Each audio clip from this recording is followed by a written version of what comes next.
আসসালামু আলাইকুম রহমতুল্লাহি ওয়া বারাকাতুহু। আশা করি সবাই ভালো আছেন। এটি হচ্ছে একটি ডেন্টাল চেম্বার। আপনি চাইলে আপনি নিজে যদি ডাক্তার নাও হন, আপনি একজন ডেন্টিস্ট রেখে এরকম একটি চেম্বার করে আপনি আপনার যে একটা বিজনেস বা একটা আয়ের উৎস আপনি খুঁজে পেতে পারেন। সো যাই হোক, আমি আজকে দেখাবো ডেন্টাল চেয়ার দেখাবো আপনাদেরকে। এই যে এটি একটি ডেন্টাল চেয়ার, আর এই চেয়ারটা হচ্ছে 1,60,000 টাকা। আর এটি হচ্ছে মনিটর, এই মনিটর দিয়ে দাঁতগুলা দেখানো হয়। আর আরও নিচেরও কিছু চেয়ার আছে যেগুলা 50 থেকে 60,000 টাকার মধ্যে পাওয়া যায়, যেগুলো হাফ ইলেকট্রিক চেয়ার।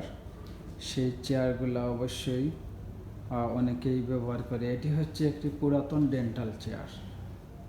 এটা আগেকার যুগে যেরকম এই চেয়ারগুলো যখন আবিষ্কার হয় নাই, তখন এইরকম চেয়ারে চিকিৎসা প্রদান করা হতো। আর এটা হচ্ছে ডেন্চার কাটার মেশিন, যে ডেন্চার যে দাঁতগুলা ব্যবহার করা হয় মানুষের রুগীদের মুখে, সেই দাঁতগুলা কেটে ছোটো বড়ো বা ওইগুলো বানাতে এটা সাহায্য লাগে। আর এটি হচ্ছে একটা লাইট কিউট ফিলিং। এটা হচ্ছে একটা এই রের সাহায্যে অনেকগুলা কসমেটিক্স ফিলিং করা হয়। এগুলো হচ্ছে মেডিসিন। এখানে আরও অনেকগুলো মেডিসিন আছে, অনেকগুলো মেডিসিন ইউজ করতে হয়।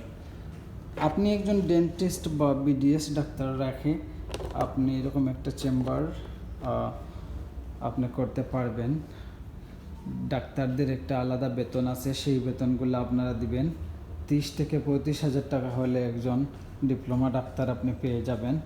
এবং আপনি যদি আপনার চেম্বারের প্রচারণা বাড়িয়ে রুগী বাড়াতে পারেন, তাহলে অবশ্যই ডেন্টাল বিজনেসে আপনি একটি ভালো একটি প্রফিট করতে পারবেন ইনশাআল্লাহ। স্টেবিলাইজার, যেগুলো ওই যে ডেন্টাল ইনস্ট্রুমেন্টগুলো ড্রাই করার জন্য এখানে রাখা হয়। আরও বয়েলিংয়ের জন্য স্টেবিলাইজার, আরও একটি স্টেবিলাইজার আছে, ইলেকট্রিক স্টেবিলাইজার, যেগুলো